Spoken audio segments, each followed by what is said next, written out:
રામ રામ બધાય મિત્રોને। आज આપણે ખેતરે આવી ગયા છીએ અને સંજયભાઈ ગ્રીલ કાપે છે નવા મશીનમાંથી અને આ ત્રણની મશીન આપણા છે। આ છે આપણું ખેતર।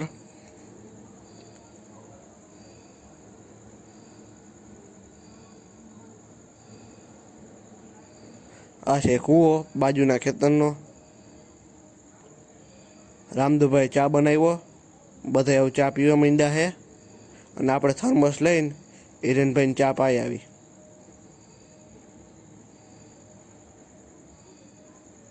હિરેનભાઈને થર્મસ દઈ દીધો અને હવે હિરેનભાઈ ચા પીવા માંડ્યા અને હવે એની પાસેથી થર્મસ લઈને આપણે વાડી તરફ જવા માંડ્યા છીએ। હવે નળ ચાલુ કરીને નારિયેળીને પાઈ દઈએ આપણે।